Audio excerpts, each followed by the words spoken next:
Kemudian pada hari ini kita masuk pada firman Allah Ta'ala pada halaman yang kedua.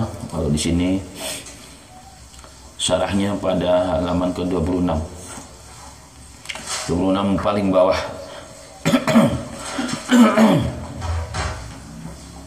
Sudah ketemu Pak? Baik. Allah Ta'ala berfirman, a'udzubillahi minasyaitonir rajim, wa laqad ba'atsna fi kulli ummatin rasula an i'budullaha wajtanibut taghut.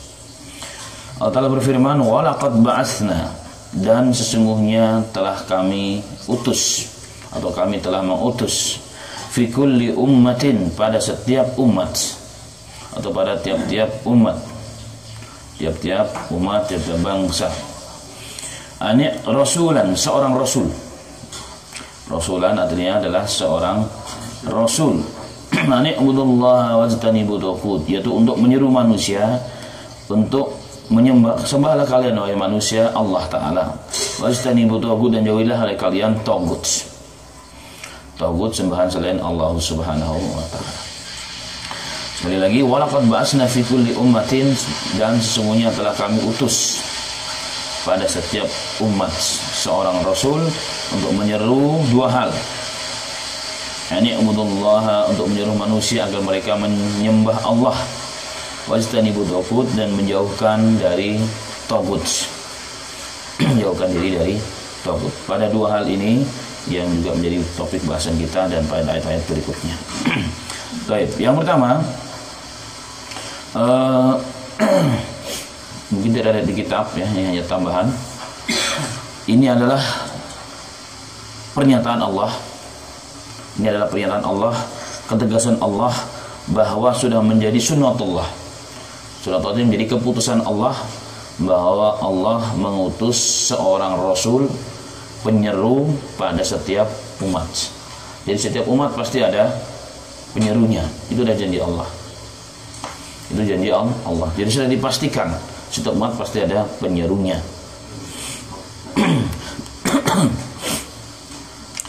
Dan yang diseru adalah dua hal. Dan ini untuk seluruh umat, baik umat Nabi Muhammad atau sebelum umat Nabi Muhammad. Dan ini kesamaan daripada syariat. Kesamaan syariat dalam bab akidah. Dua hal. Ini mentauhidkan Allah, menyembah Allah, dan menjauhkan diri dari taghut. Itu tugas seluruh nabi dan rasul yang pernah diutus oleh Allah Ta'ala. Yang jumlah rasul, ada yang ingat dalam bahasan usul salasa? Jumlah rasul dalam hadis Umamah Abu Dzar dan juga hadis Umamah ada 124.000 nabi, rasul, nabi. Ya, nabi 124.000 nabi dan rasul 315 rasul. Telah kita bahas. Jadi ini adalah janji Allah Ta'ala. Jadi janji Allah, setiap umat ada penyerunya. Yang diseru adalah dua hal yang merupakan kesamaan seluruh dakwah para nabi dan rasul. Dan orang-orang yang tidak taat kepada rasul ini dijamin azab dan neraka. Tapi syaratnya telah sampai dakwah kepada mereka, telah sampai seruan ini. Ini maksud saya. Jadi setiap umat yang telah sampai seruan ini, dua hal, umat baik umat Rasul atau umat sebelum Nabi kita Muhammad SAW, maka yang sudah sampai dan tidak beriman bahkan menentang maka neraka dan azab. Tapi yang belum sampai dakwah berarti belum, tidak masuk ayat ini. Apa dalilnya? Firman Allah yang lain dalam Al-Quran, wa ma kunna mu'adzibina hatta nab'atsa rasula. Kami tidak akan menghadap satu kaum sehingga kami mengutus seorang rasul yang menyeru mereka. Al-Imam Ibnu Katsir mengatakan hadhil ayat ini wa ma kunna mu'adzibin, bahwa kami tidak akan menghadap satu kaum sehingga sampai penyeru kepada mereka, adalah dalil bahwa Allah tidak akan mengazab seorang hamba, seorang manusia jika belum sampai dakwah kepada mereka. Yang jadi pertanyaan, benarkah ada manusia yang belum sampai dakwah kepada mereka zaman dahulu? Kita nggak baca zaman sekarang. Oh benar. Yang tidak sampai dakwah kepada mereka satu, yang dimaksud adalah zaman fatrah. Siapa orang hidup zaman fatrah? Zaman ketidakadaan Nabi ataupun Rasul. Itu setelah wafatnya, setelah diangkatnya Nabi Isa. Setelah diangkatnya Nabi Isa, pada umur beliau 33 Masehi, waktu itu diangkat oleh Allah sampai Nabi Muhammad diutus menjadi seorang Nabi dan Rasul. Jadi kesenggangan atau ketidakadaan Nabi dan Rasul itu kurang lebih berapa tahun? 500 tahunan, lebih, hampir 600 tahun. Itu orang-orang zaman fatrah. Nah, mereka yang hidup di zaman itu termasuk kategori ayat wa ma kunna mu'adzibina hatta nab'atsa rasulah. Itu makna pertama, tidak sampai dakwah kepada mereka. Ini orang-orang hidup di zaman fatrah. Yang kedua, secara hukum dia belum sampai dakwah kepada mereka walaupun hidupnya bukan zaman fatrah. Sudah ada Nabi dan Rasul, atau minimal setelah Nabi kita Muhammad ada penerus, ada para dai-dai kaum muslimin, tapi betul-betul belum sampai dakwah kepada mereka. Ada nggak kira-kira? Ada. Terutama di zaman sebelum zaman handphone, zaman WA ini masih banyak orang-orang yang hidup di hutan belantara sana. Tidak terjangkau. Yang ada di pedalaman Kalimantan, yang ada di pedalaman Sulawesi, apalagi di Irian Jaya dan seterusnya. Ini banyak tempat-tempat yang belum terjangkau sama sekali, betul-betul nggak tahu apapun. Bahkan ada seorang mu'alaf yang pernah mondok setahun, hampir 2 tahun. Dia seorang ahli perbandingan agama, S2.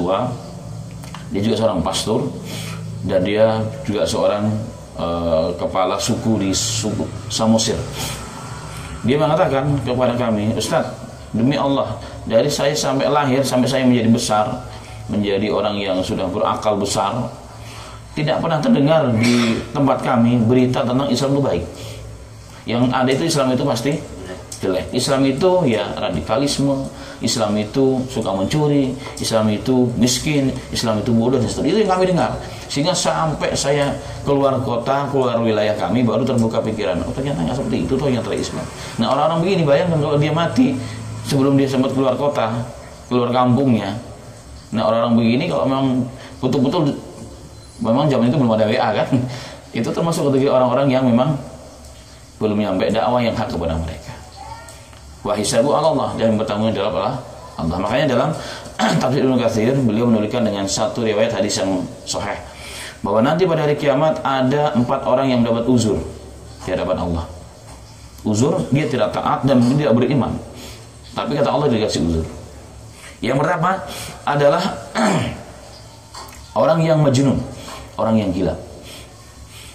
Orang yang gila akan mendapat uzur. Ditanya, kenapa anda nggak beriman? Ya Allah, saya kemana-mana pergi cuma dilemparin orang. Tahunya saya itu kemana pergi, saya diolok-olok orang, dihina orang, dilemparin orang, diusir oleh orang. Itu orang gila. Kemudian yang kedua adalah orang yang bodoh. Orang yang bodoh, doh. Ditanya, kenapa kamu gak beriman? Ya Allah, saya gak ngerti apa-apa. Kalau masih lemot kan, loadingnya masih lemot, masih bisa paham. Ini betul orang bodoh. Ada orang model begitu. Jadi mirip-mirip gila juga sebenarnya. Tapi gak gila-gila kayak yang pertama. Tapi bodoh, benar-benar bodoh. Jadi gak ngerti apa-apa. Dikasih apa? Cuma manggu-manggu, tapi ditanya, apa yang kamu paham? Gak ngerti. Dan orang ini pun jadi lecehan. Yang ketiga, orang tua. Orang tua, saya lupa yang ketiga. Yang jelas orang yang sudah kena udzur juga. Apa orang bodoh, saya juga lupa yang jelas. Nah, yang keempat adalah orang hidup zaman fatrah. Orang hidup zaman fatrah. Atau kalau salah, anak yang masih kecil yang meninggal dunia. Itu termasuk salah satu kategori. Anak yang masih kecil yang meninggal dunia, belum dewasa, belum dapat taklif, juga termasuk orang yang dapat udzur. Nah, hadis kemudian lanjut. Dalam hadis yang sahih Al-Albani juga, saat nanti mereka akan diuji oleh Allah. Jadi mereka ini yang empat ini akan diuji oleh Allah pada hari kiamat. Didatangkan beberapa pertanyaan-pertanyaan. Kemudian Rasulullah mengatakan, indah khalanar, jika mereka masuk neraka, seandainya mereka masuk neraka, seandainya berarti perkara yang kemungkinan besar nggak akan mungkin terjadi, berarti masih surga sebenarnya, karena mereka mampu menjawab. Seandainya masuk neraka, maka neraka itu diharamkan oleh Allah menyentuh jasad mereka. Artinya mereka tidak akan terbakar dengan maksudnya neraka. Ini hadisnya sahih. Nah, ini adalah penjabaran atau tafsir dari firman Allah, wa ma kunna mu'adzibina hatta nab'atsa rasula. wa laqad ba'atsna fi kulli ummatin rasulan an i'budullaha wajtanibut taghut. Makanya kalau kita lihat orang-orang gila, jangan pernah meremehkan. Jangan-jangan orang ini nanti di akhirat justru yang mendapat uzur. Mendapat uzur bisa jadi. Tapi kita harusnya orang gila itu dapat uzur, dia bisa masuk harusnya, apalagi kita yang waras harusnya kita dapat uzur lagi dan dapat masuk surga. Kalau yang gila bisa masuk surga, harusnya yang waras lebih baik, lebih harus bisa masuk surga. Itu pikiran kita. Tapi jangan salah juga. Kalau dulu di kampung-kampung sering terdengar orang gila itu wali Allah katanya. Dia mungkin dari salah penjabaran kali, penjabaran hadis tersebut. Ya, sumbernya itu ada, cuma mungkin salah pendengaran atau salah penjabaran. Itu yang tidak benar. Jadi orang yang campang-camping itu jangan dikira itu biasanya wali Allah itu. Ya. Kalau wali Allah nggak mungkin begitulah. Nggak mungkin dia tidak sholat, nggak mungkin dia campang-camping. Kenapa? Karena kebersihan adalah separuh dari keimanan. At-tuhur, kesucian itu nggak jelas penampakannya nampak. Nah ini diantara makna walaqad ba'atsna fi kulli ummatin an i'budullah. Jadi mafhum mukhalafahnya berarti orang-orang yang belum sampai dakwah kepada mereka mendapat uzur. Bagaimana dengan orang tuanya Rasul? Bapak ibunya Rasul. Kalau dulu saya bersikeras dengan hadis riwayat Muslim. Saya dulu bersikeras dengan riwayat hadis Muslim. Yang Rasul, ada hadis yang Rasulullah pernah ditanya, ya Rasulullah, bapakku di mana? Ini bapak dia adalah orang kafir. Bapak dia orang kafir yang meninggal dunia sebelum masuk Islam. Nah, dia ini masuk Islam. Rasulullah mengatakan final di neraka. Maka orang tersebut sedih nangis mau berbalik. Panggil sini. Abuku wa abi final. Bapakku dan bapakmu masuk neraka. Nah, saya dengan hadis-hadis sahih ini riwayat Muslim. Kalau salah Bukhari dan Muslim juga. Artinya hadisnya sahih intinya. Nah, saya bersikeras bahwa pendapat yang mengatakan bapak ibunya Rasul masuk neraka berdasarkan hadis ini. Tapi setelah banyak mutolaah, banyak melihat dalil pernyataan ulama-ulama dan jumhur ulama bahwa bapak ibunya Rasulullah disepakati mereka orang hidup zaman fatrah. Nah itu urusannya Allah sudah. Tapi kenapa kita harus? Dulu saya tetap bersikeras. Pokoknya bapak ibunya Rasul masuk neraka. Setelah saya baca, ada kalimat yang menyentuh saya. Orang Muslim itu malah sebenarnya kalau bapak ibunya Rasulullah nggak masuk neraka, senang nggak harusnya?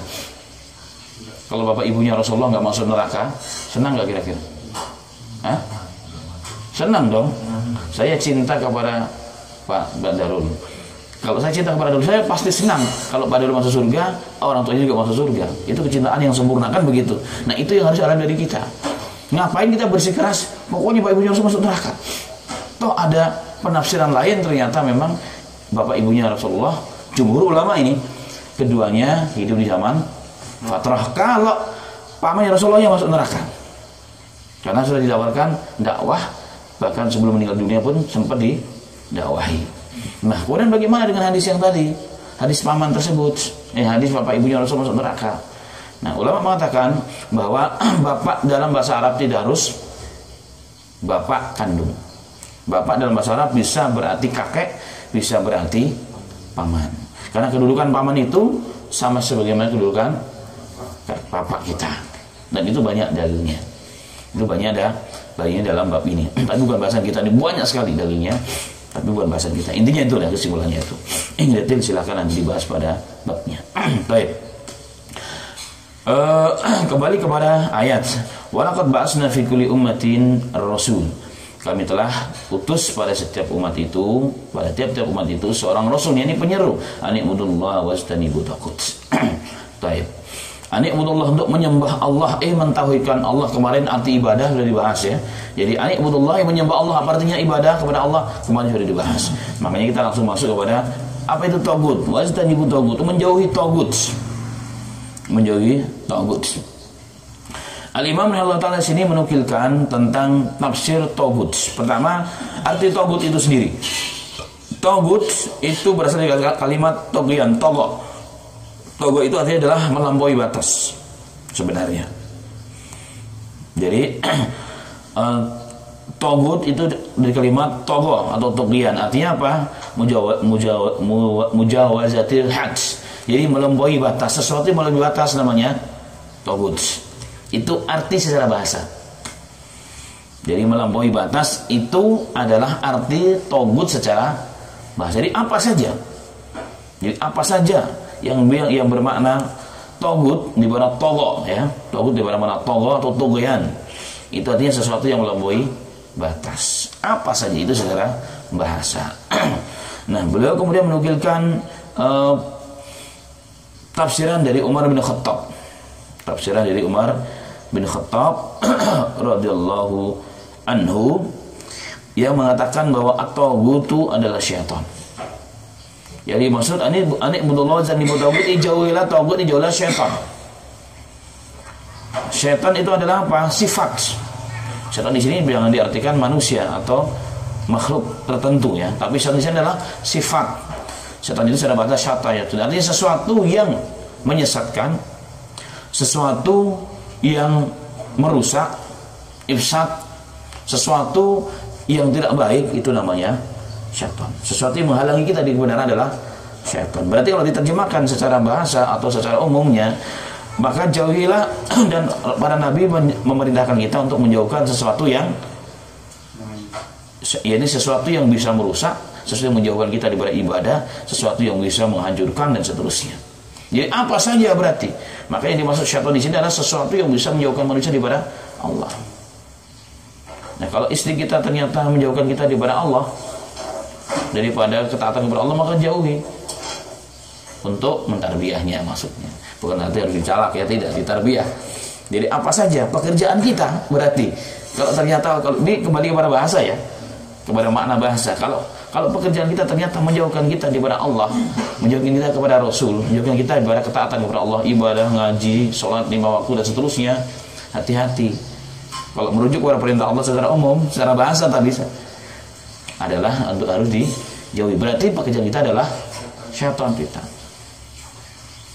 Adalah syaitan kita. Itu kalau merujuk kepada tafsiran Umar bin Khattab. Jadi menjauhi sesuatu yang dapat menyesatkan kita, yang dapat merusak ibadah kita, akidah kita, dunia, akhirat kita, maka harus dijauhi. Jadi menjauhkan sesuatu yang memudaratkan kita dunia dan akhirat. Itu. Jadi sesuatu yang memudaratkan kita. Jadi Islam itu berarti apa? Memang menjauhkan manusia dari hal yang memudaratkan. Itu Islam. Kemudian beliau juga menukilkan pernyataan tafsiran daripada Jabir bin Abdullah, seorang sahabat juga. Makna tagut itu, at-tagutu kuhanun kana tanzilu alaihim syaitan.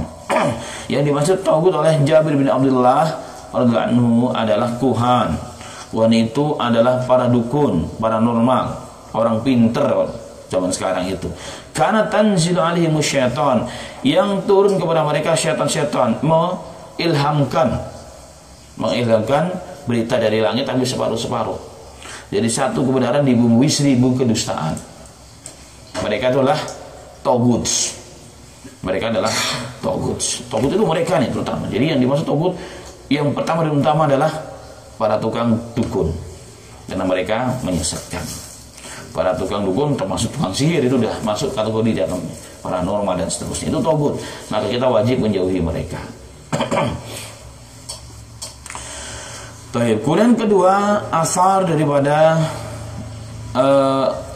Malik, Imam Malik. At-taghutu kullu ma ubida min dunillah. Tagut itu adalah segala sesuatu yang disembah selain Allah. Segala sesuatu yang disembah selain Allah Subhanahu wa taala. Nah, kalau disimpulkan maka semuanya benar ini sebenarnya. Kalau disimpulkan seluruh pendapat ulama semuanya benar. Tagut itu ya syaitan, tagut itu ya paranormal, dukun-dukun dan sejenisnya. Tagut itu ya segala sesuatu yang disembah selain Allah. Kenapa yang disembah selain Allah itu tagut? Karena ibadah itu hanya untuk Allah. Ketika kita mengalihkan ibadah kepada selain Allah, maka jadi tagut. Apa saja jadi tagut. Maka kalau disimpulkan, seruan Nabi selain beribadah kepada Allah, mengajak manusia menyembah Allah, juga menjauhkan manusia dari hal-hal yang memudaratkan dunia dan akhirat, yang fisik atau yang non fisik, yang dapat merusak, yang menyesatkan, hal-hal yang melampaui batas. Melampaui batas ini kadang-kadang diartikan juga dengan gulu dalam bahasa Quran. La taqulu fi dinikum, janganlah kalian berlebihan dalam agama. Jadi berlebihan pun masuk pada tauhid jatuhnya. Sesuatu yang berlebihan menjadi tauhid, bahaya ini. Berlebihan apa saja. Sangat luas. Makanya kita terlalu menghormati orang sampai menyembah, itu pun jadi tauhid tasnya. Iya, jadi tauhid. Penyembahan, penghormatan yang berlebihan menjadikan orang jadi tauhid. Jadi menyeret orang kepada tauhid. Wa'iyatubillah. Na'udzubillah min dzalik. Baik. Kemudian masuk kepada ayat berikutnya. Allah Ta'ala berfirman, wa qada rabbuka alla ta'budu illa iyyahu wa bil walidaini ihsana. Kalau di sini nomor berapa ini? Oh iya, 29. Yang akhir nomor 5 itu. Wa qada rabbuka alla ta'budu illa iyyahu wa bil walidaini ihsana. Intinya di situ sebenarnya. Walaupun di sini agak panjang, tapi dibagi menjadi 2 oleh beliau. Wa qada, dan Tuhanmu telah menetapkan. Jadi telah mengatur menjadi aturan berarti. Menetapkan itu berarti telah menetapkan menjadi aturan bagi manusia. Yaitu apa? Alla ta'budu illa iya. Janganlah kalian menyembah kecuali kepadanya. Kepada siapa? Allah. Wa bil walidaini ihsana, dan kepada kedua orang tua harusnya berbuat baik. Itu menjadi ketetapan Allah. Keputusan Allah berarti keputusan Allah. Yang melanggar berarti dosa. Menyembah hanya Allah dan berbuat baik kepada kedua orang tua. Nah, di sini pesan yang Allah berikan kepada kita adalah perintah kebaikan. Ibadah yang pertama adalah tetap Allah. Baru yang kedua adalah berbakti kepada kedua orang tua, berbuat baik. Nah, cuma catatan di sini Allah menempatkan posisi orang tua itu di bawah ketaatan kepada Allah. Itu menunjukkan begitu tinggi kedudukan taat kepada kedua orang tua, menghormati dan menyayangi mereka. Jadi pelanggaran terbesar, dosa besar setelah kepada Allah, kepada orang tua. Kenapa demikian? Ini isyarat dari Allah agar kita betul-betul menghormati mereka. Kenapa? Karena tanpa mereka kita nggak akan mungkin ada. Walaupun Allah yang menciptakan, kodrat Allah yang menciptakan, tapi sunnah Allah, ketetapan Allah kepada manusia, bahwa manusia itu lahir daripada bapak dan ibu, maka wajib kita taat kepada mereka. Nah, di antara bukti ketaatannya adalah apa? Lanjutan ayat. Imma yablughanna 'indakal kibara ahaduhuma aw kilahuma fala taqul lahumā uff wala tanharhuma wa qul lahumā qawlan karīmā. Di antara bukti atau aplikasi dari perintah Allah untuk berbuat baik kepada orang tua adalah imma yablughanna 'indakal kibar. Jika salah seorang di antara mereka atau satu di antara keduanya, ketika umur mereka sudah lanjut, indakal kibara, udah menjadi tua renta, menjadi tua intinya, Allah mengatakan fala taqul lahuma, jangan pernah sekali-kali kamu ucapkan kepada mereka Kenapa itu ternyata dosa.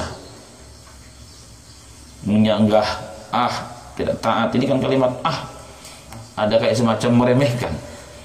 Itu kalimat meremehkan. Wala tanharhuma, dan janganlah kalian membentak mereka.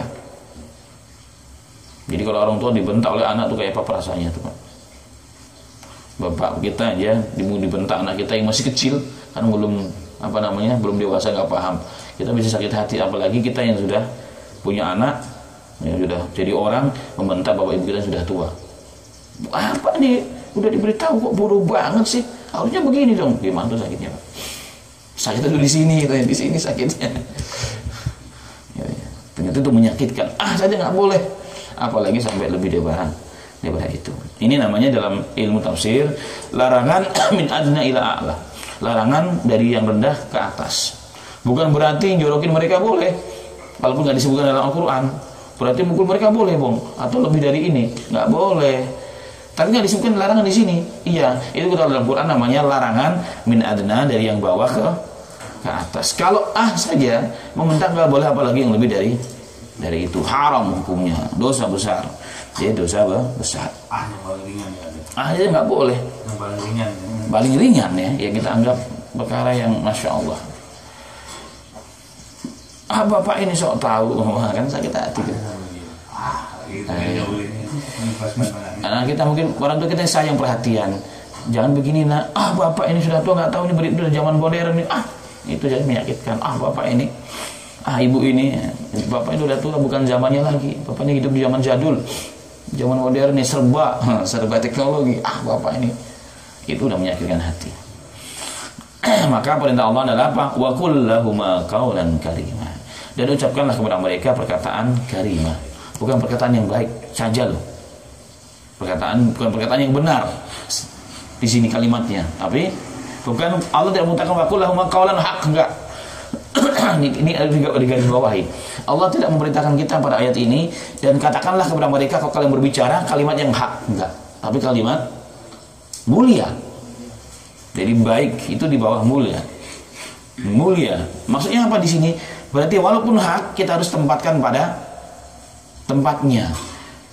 Jadi kalimat yang bisa menjadikan orang itu jadi termuliakan. Ini yang kita memang berat.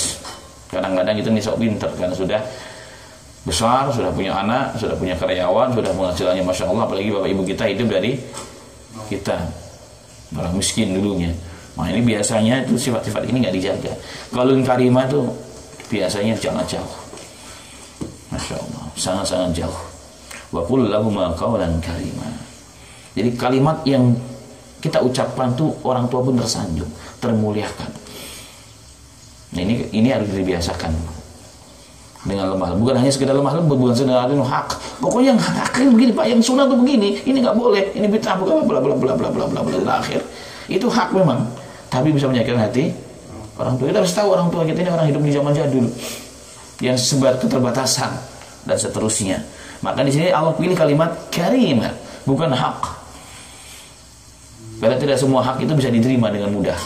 Tapi kalau dengan cara yang baik, dengan cara yang mulia, yang bijaksana, masya Allah, tersanjung orang tua kita. Yang kedua, wahfad lahum janaha dzulli minar rahmah. Dan rendahkanlah dirimu terhadap mereka dengan penuh kasih sayang. Merendahkan diri di hadapan mereka, ini beratnya luar biasa. Ya tadi itu karena orang tua kita udah kita anggap kadang-kadang sudah tua, sudah ini. Apalagi kalau mereka hidup dengan kita di rumah kita, ini Pak, berat sekali memang. Ujiannya itu masya Allah. Jadi kadang-kadang kesannya kita ini kayak ngerawat bayi lagi. Apalagi kalau sudah uzur, ini ujian terbesar. Ujian terbesar bagi manusia, bagi kita semuanya. Rendahkanlah dirimu terhadap mereka berdua. Wa qur rabbirhamhuma, dan ucapkanlah ya Rabb, berikan rahmat kepada mereka berdua. Sayangilah mereka berdua ya Rabb, kama rabbayani saghira, sebagaimana mereka mendidikku, mentarbiyah aku, menyayangi aku di waktu kecil.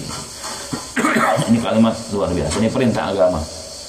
Di sini ya, ketika Allah menjelaskan ibadah kepada Allah hanya sekali doang. Ya, hanya sekali. Coba antum perhatikan kembali. Wa qad rabbuka alla ta'budu illa iyyah, hanya sekali. Allah telah menentukan tidak boleh menyembah kecuali kepada Allah. Tapi ketika Allah membahas berbaktilah kepada orang tua, dijelaskan tafsirnya pada ayat ini. Ini menunjukkan begitu penting bab taat kepada orang tua dan mendoakan mereka. Karena ini suatu ibadah yang sangat besar di sisi Allah Subhanahu wa taala. Kemudian As-Sarih yang musyarah menunjukkan hadis mengenai pentingnya dan tingginya birrul walidain ini, ketaatan kepada orang tua. Bisa dilihat pada halaman 31.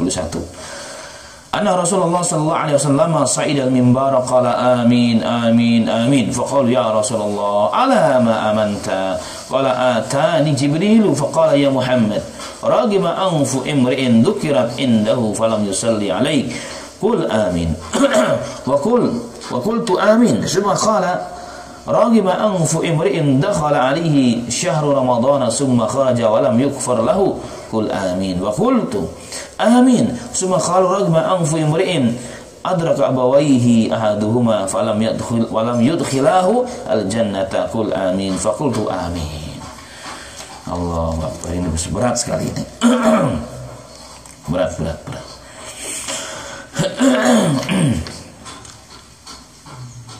Allahu Akbar. Rasulullah sallallahu alaihi wasallam diriwayatkan dia nak mimbar. Ini mimbarnya 3 tingkat ya. Naik pertama 2. Ucapkan amin. Amin artinya apa? Istajib, semoga Allah mengabulkan. Itu arti amin. Istajib, kabulkanlah ya Rabb, itu artinya. Maka para sahabat bertanya, ya Rasulullah, kenapa Anda tiba-tiba mengatakan amin, kami enggak tahu apa yang terjadi. Maka Rasul mengatakan, atani Jibril. Ya, Jibril telah datang kepadaku. Berarti Jibril berbicara kepada Rasul, tapi Jibril enggak nampak dalam hal ini. Bisa, karena Jibril nampak sebagai sosok manusia, tapi kadang-kadang Jibril tidak menampakkan diri. Hanya Rasul yang tahu, Rasul yang paham. Nah, ini termasuk mukjizat. Ini mukjizat Nabi Muhammad SAW, di mana beliau dapat melihat sesuatu yang tidak bisa dilihat oleh sahabat-sahabatnya. Jibril datang kepadaku dan mendoakan, celakalah orang yang disebut namaku dan dia tidak berselawat kepadaku. Artinya nama Rasul disebut dan kita nggak berselawat. Allah berselawat Muhammad, celaka. Celaka dari ancam oleh Nabi Muhammad oleh Jibril, dan Rasulullah mengatakan amin, diaminkan. Sampai sebegitunya Rasulullah dimuliakan oleh Allah. Barang siapa yang terdengar namanya diucapkan Muhammad, maka kita harus nyambung sallallahu alaihi wasallam, pun tidak harus terucap, minimal untuk kita sendiri. Itu menunjukkan begitu tingginya Nabi kita Muhammad sallallahu alaihi wasallam di sisi Allah. Yang kedua adalah celakalah bagi orang yang telah masuk bulan Ramadan dan enggak diampuni dosanya oleh Allah. Kenapa? Karena Ramadan, sepanjang Ramadan itu adalah maghfirah, pengampunan. Bukan hanya 10 hari yang terakhir, enggak. Sepanjang Ramadan. Itu hadisnya dhaif yang itu. Yang pembagian 3 waktu, 10 pertama seluruh hadis yang dhaif. Tapi yang sahih seluruh Ramadan maghfirah.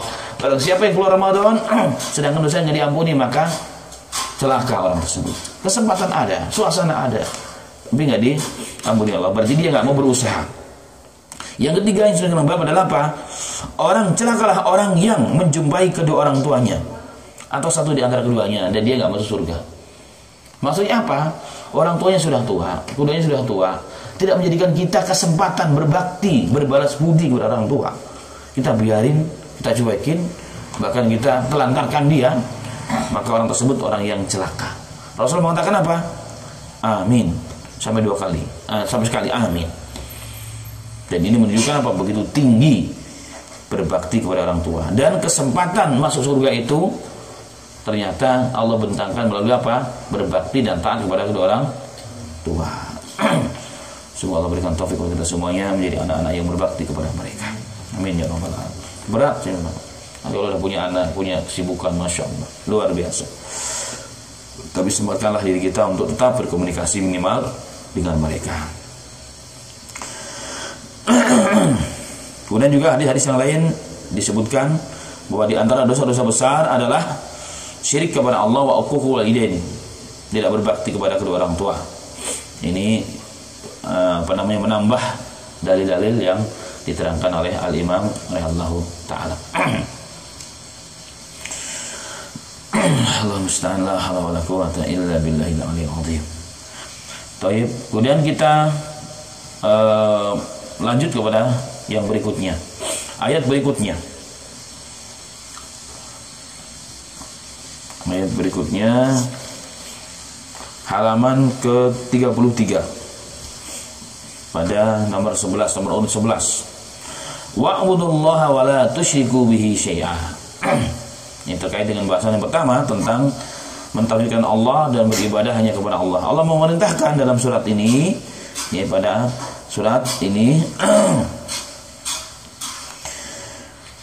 wa'budullaha, sembahlah oleh kalian Allah, wala tusyriku bihi syai'a, dan janganlah kalian mensyirikkan dengan dia dengan sesuatu pun.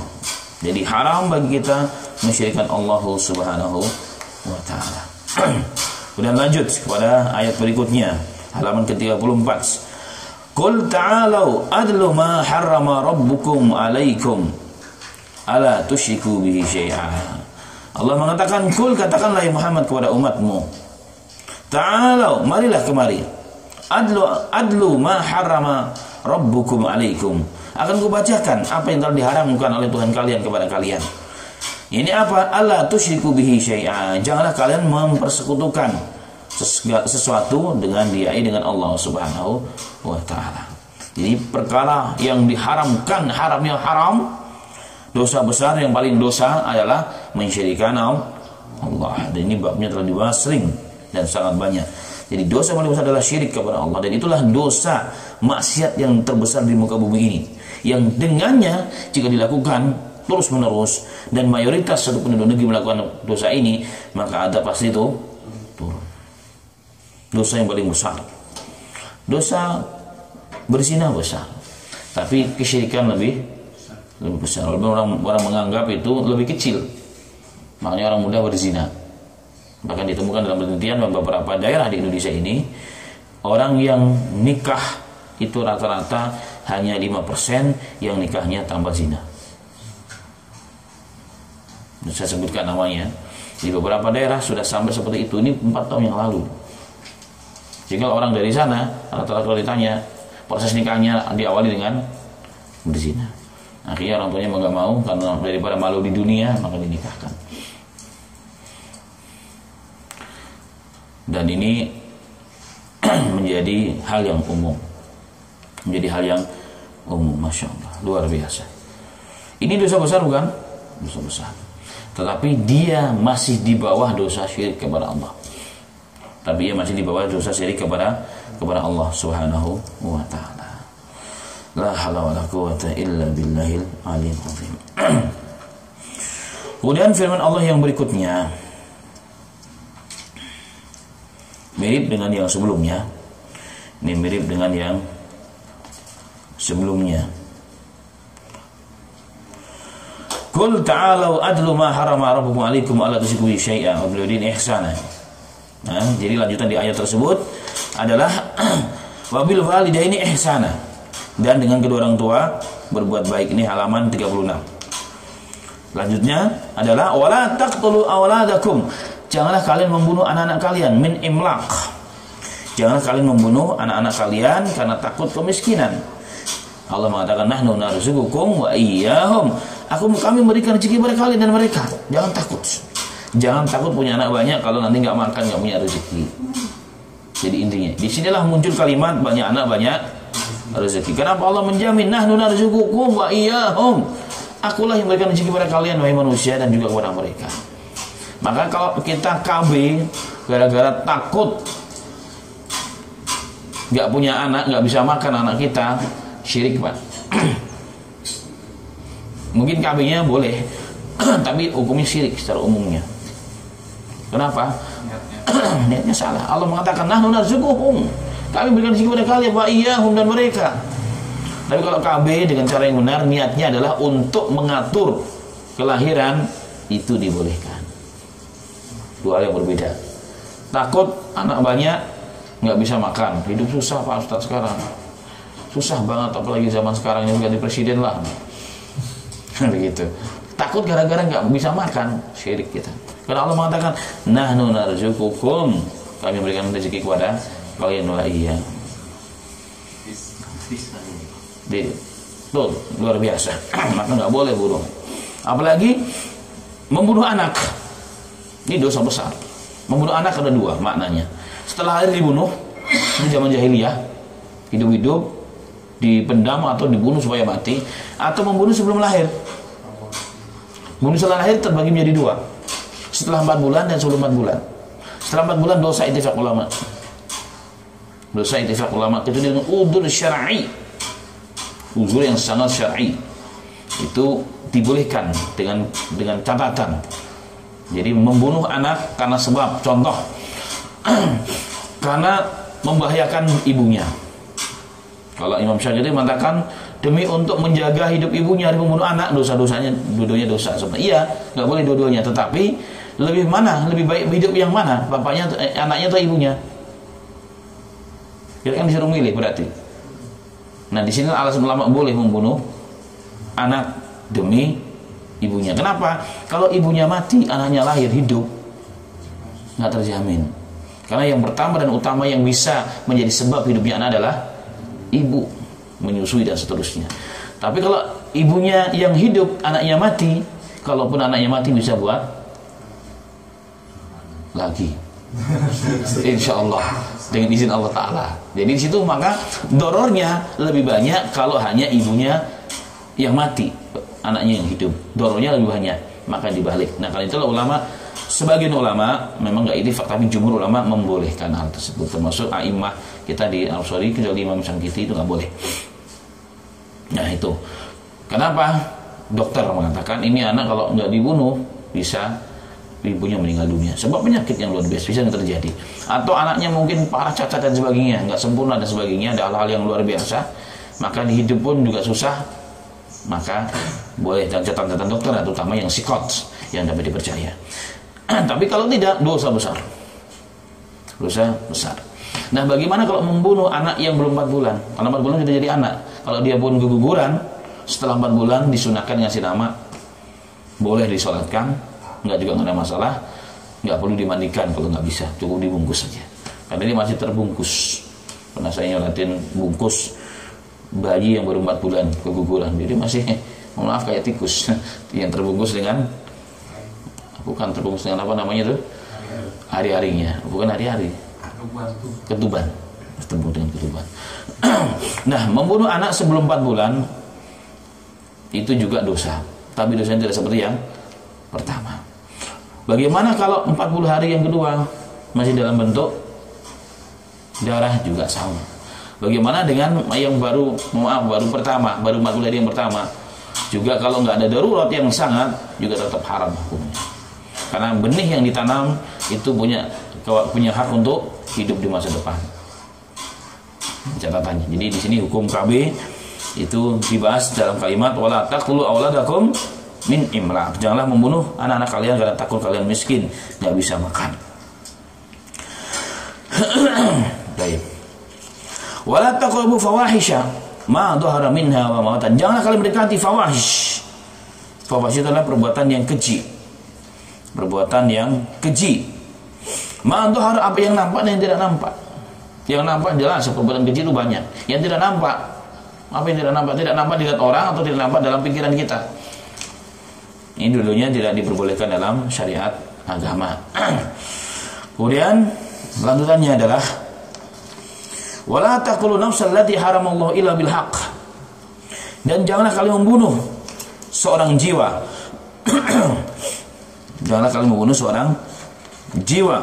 Ini halaman 38 urut yang ke-16. Wala taqtulu nafsal lati haramallahu illa bil haqq. Enggak boleh membunuh seorang jiwa yang diharamkan oleh Allah, melainkan dengan sesuatu yang alasan yang dibenarkan. Jadi membunuh orang itu boleh dengan alasan Islam. Yang pertama adalah orang yang di sini disebutkan sayyib zani, orang yang sudah punya pasangan tapi berzina, dibunuh dengan dirajam dilempari batu sampai mati. Ini terjadi banyak di zaman Rasulullah, bahkan mereka melaporkan diri kepada Rasul. Dan Sunan Abu Daud, Nasai itu luar biasa. Kisah-kisah mereka luar biasa. Datang kepada Rasulullah, banyak kisah sedang wanita. Rasul sampai 3 kali 4 kali nggak mau nengok. Ini orang yang sudah punya pasangan dan berzina. Kalau yang belum punya pasangan nggak dibunuh, tapi dicambuk 100 kali dan diusir selama 1 tahun dari kampung. Itu hukum aslinya. Kemudian wan nafsu bin nafs, itu yang dibolehkan juga. Orang yang membunuh maka dibunuh, namanya qisas. Si A bunuh B dengan kedoliman, maka si A dibunuh. Katakan ada 100 orang bunuh 1 orang, tetap 100 orang itu dibunuh. 1 orang itu dibunuh. Di zaman Rasulullah SAW dalam Surah Nabawi ya, setelah perang Badar ada Bani Qainuqa namanya, yang membunuh seorang laki-laki dari kaum muslimin. Ada beberapa orang, semua dibunuh oleh Rasul. Walaupun dia orang Yahudi, semua dibunuh. Jadi 1 orang dibunuh oleh 100 orang, bahkan 1000 orang, bahkan lebih dari itu, semua dibunuh. Tapi 1 orang bunuh 1000, ya cuma 1 orang yang dibunuh. Baik. Nah, keroyokan. Siapa yang bermotivasi itu dibunuh. Itu yang kedua, membolehkan syariat membunuh orang. Yang ketiga, tarikul lidinihi. Orang yang meninggalkan agama, murtad, itu dibunuh. Al-mufariqul jamaah, orang yang memecah belah umat, boleh dibunuh. Tambahan lagi, tukang sihir itu dibunuh. Orang sihir, tukang sihir itu dibunuh. Tukang sihir, tukang paranormal itu semua dibunuh. Karena Rasul mengatakan bahwa hukuman bagi tukang sihir adalah darbu saif, dipenggal dengan pedang. Dan itu diantara beberapa hal, masih ada yang lain sebenarnya. Hak Islam boleh ditegakkan, tapi ini semua menjalankan siapa? Bukan setiap orang. Jika syaratnya sudah ada sultan, pemerintah Islam yang sah, syarat ini bisa ditegakkan. Kalau tidak, maka menjadi fitnah. Oh, si fulan, akhirnya orang membunuh orang dengan alasan dia ini, nggak bisa. Itu semua dengan saksi, 4 orang saksinya kalau urusan begini. 4 orang saksi. Ya, makanya orang berzina itu 4 orang saksi, nggak boleh cuma 2, supaya bisa ditegakkan hukum tadi itu, demi menjaga nyawa manusia. Jadi Islam itu begitu kuat, luar biasa, di menjaga manusia sampai seperti itu. Kemudian Allah mengatakan dzalikum wasaqum bihi la'allakum taqilun, dan itulah yang telah diwasiatkan oleh Tuhanmu, yang diperintahkan oleh Tuhanmu, la'allakum taqilun, agar kalian menjadi orang yang memahami, menjadi orang yang cerdas. Orang yang memahami, orang yang cerdas. Dan inilah perintah Allah Subhanahu wa ta'ala. Kemudian Allah mengatakan wala taqrabu malal yatim illa billati ahsan hatta yablugha asyuddah. Janganlah kalian mendekati harta orang yatim. Mendekati di sini artinya apa? Mendekati menggunakan, memanfaatkan harta tersebut. Bukan yang mendekati doang artinya. Secara maknawi ya, memanfaatkan harta orang yatim tersebut enggak boleh. Illa billati ahsan, jadi dengan baik. Kalau baik mengurusi silahkan. Hatta yablugha asyuddah, sehingga dia sampai pada masa dewasa, masa dia bisa mengolah dan mengatur, memanage hartanya. Itu boleh. Kalau enggak boleh kita mengganggu harta anak yatim. Wa uful kaila wal mizana bil qist, dan sempurnakanlah takaran dan timbangan dengan adil. Ini perintah agama. Kalau tidaklah satu kaum mengurangi timbangan dan keadilan, kecuali Allah akan tahan air hujan. Dalam riwayat zakat juga nggak dikeluarkan, timbangan juga dikurangi, maka kemarau panjang akan menimpa manusia. Kalau laulal bahaim dalam hadis, kalau bukan karena hewan ternak, maka Allah tidak akan turunkan hujan. Jadi ini pengaruh amal ya, pengaruh amal yang luar biasa. Kemudian Allah mengatakan la tukallifu nafsan illa wus'aha. Allah tidak memikul,kan tidak memberikan beban perintah kecuali sesuai dengan kesanggupan hamba tersebut. Wa idza qultum fa'dilu walau kana dzal qurba. Maka jika kalian katakanlah kepada mereka, berbuatlah adil, kendati pun dia adalah kerabatmu. Jadi berbuat adil perintah agama Allah Subhanahu wa ta'ala. Baik. Kalimat la tukallifu nafsan illa wus'aha, kami tidak memberatkan hamba umat kecuali dengan kesanggupannya. Inilah di antara bentuk rahmat Allah. Maka kita lihat, tidak ada dalam agama Islam ini sesuatu yang berat kecuali akan menjadi ringan jika sampai puncaknya. Contoh, sesuatu yang kita tidak mungkin tidak harus hidup, tapi nggak ada cara lain kecuali makan yang haram, maka saat itu langsung menjadi halal. Untuk sebatas itu. Ini diantara bukti rahmat Allah Subhanahu wa ta'ala. Kemudian Allah mengatakan hada sirati mustaqima fattabi'u wa la tattabi'u subula fatafarraqa bikum an sabili dzalikum wasaqum la'allakum taqilun. Allah mengatakan ini adalah jalan. Hada sirat, ini adalah jalanku yang lurus, mustaqiman. Halaman 40, fattabi'u, maka ikutilah. Wala tattabi'u subula fatafarraqu bikum an sabili, dan jangan kalian ikuti jalan-jalan, kalian akan terpecah belah dari jalan yang lurus. Jadi jalan yang benar adalah satu. Di sini pesannya, jalan yang lurus adalah satu dengan Quran dan hadis. Yang lain itu subul, jalan-jalan. Kalian ikuti jalan-jalan tersebut, kalian akan sesat. Kalian akan sesat. Baik, alhamdulillahirabbil alamin. Sampai di sini bahasan kita pada hari ini.